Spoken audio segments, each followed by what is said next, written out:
Hello guys, once again welcome back.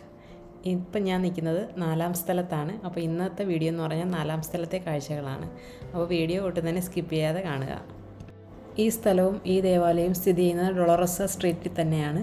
അതായത് ഞാൻ കഴിഞ്ഞ വീഡിയോയിൽ ഞാൻ പറഞ്ഞായിരുന്നു ഡൊളോറസ സ്ട്രീറ്റിനെ കുറിച്ച്, വിലാപത്തിൻ്റെ വഴികൾ.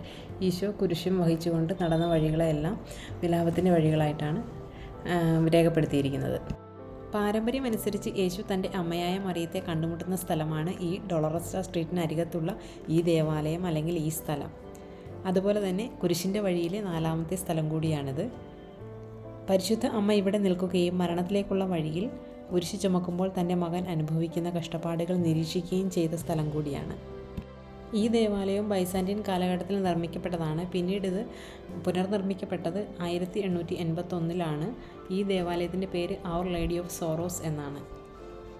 നമ്മളിപ്പോൾ ഈ ദേവാലയത്തിനകത്തേക്ക് പ്രവേശിച്ചിരിക്കുകയാണ്. ഈ ദേവാലയത്തിൻ്റെ ഡൗൺ സ്റ്റേഴ്സിലാണ് മാതാവും ഈശോയും കണ്ടുമുട്ടി എന്ന് പറയുന്ന ഒരു സ്പോട്ടുള്ളത്. നമുക്ക് അവിടേക്ക് പോയി അത് കണ്ടിട്ട് വരാം.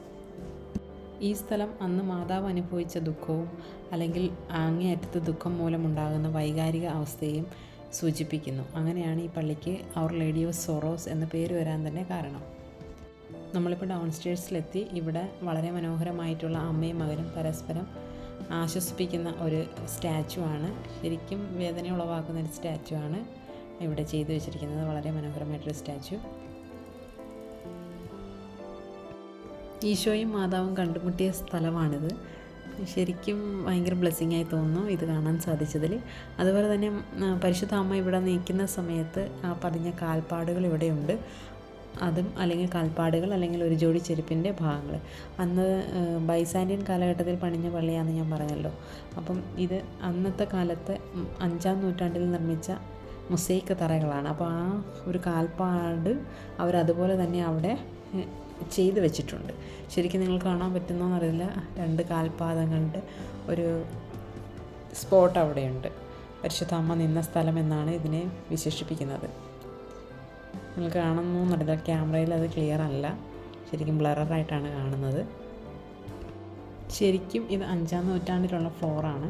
അത് പിന്നെ അവർ മെയിൻ്റെനൻസ് ഒന്നും ചെയ്തിട്ടില്ല. അത് അതേ കണക്ക് തന്നെയാണ് കൊണ്ടുപോകുന്നത്. അതിൻ്റെ ആ പഴമ നിലനിർത്തിക്കൊണ്ട് തന്നെ 1881 ഈ ദേവാലയം വീണ്ടും പുനർനിർമ്മിക്കപ്പെട്ടു. എങ്കിലും ഈ ഭാഗങ്ങൾക്കൊന്നും യാതൊരുവിധ മാറ്റങ്ങളും ഇല്ലാതെ അത് അതുപോലെ തന്നെ നിലനിർത്തുന്നു.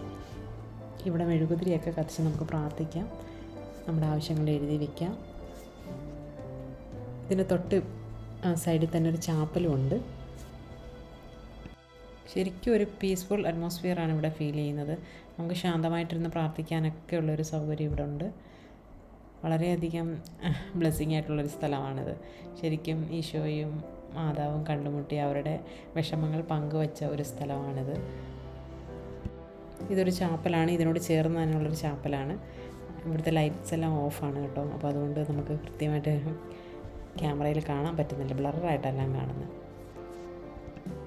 മുകളിലാണ് പള്ളി. നമ്മളിങ്ങോട്ട് കയറി വന്നല്ലോ, അവിടെയാണ് പള്ളി. അവിടെ എല്ലാ ദിവസവും തന്നെ കുർബാനയുണ്ട്. അതുപോലെ തന്നെ സൺഡേയിൽ 8 മണിക്ക് ഇംഗ്ലീഷ് കുർബാനയുണ്ട്. ഇവിടെ മിക്കപ്പോഴും ആരാധനയൊക്കെ ഉള്ളൊരു ദേവാലയം കൂടിയാണ് കേട്ടോ. കുർബാന കഴിഞ്ഞ് കഴിഞ്ഞാൽ ആരാധനയുണ്ട് ഇവിടെ 3 മണി വരെ, ഉച്ചയ്ക്ക് 3 മണി വരെ. അത്രയും സമയം ആർക്ക് വേണമെങ്കിലും അവിടെ വന്നിരുന്ന് പ്രാർത്ഥിക്കാം, സൈലൻ്റായിട്ടിരുന്ന് പ്രാർത്ഥിക്കാൻ പറ്റുന്നൊരു സ്ഥലം കൂടിയാണ്. അപ്പോൾ ഇത്രയൊക്കെയാണ് ഇവിടുത്തെ കാഴ്ചകൾ. ഈ വീഡിയോ നിങ്ങൾക്ക് ഇഷ്ടമായെങ്കിൽ സബ്സ്ക്രൈബ് ചെയ്യുക. അതുപോലെ തന്നെ ബെല്ലൈക്കൺ പ്രസ് ചെയ്യുക. ലൈക്കും കമൻറ്റും ഷെയറും ചെയ്യുക. പുതിയ വീഡിയോയുമായി വീണ്ടും കാണാം. Till then bye.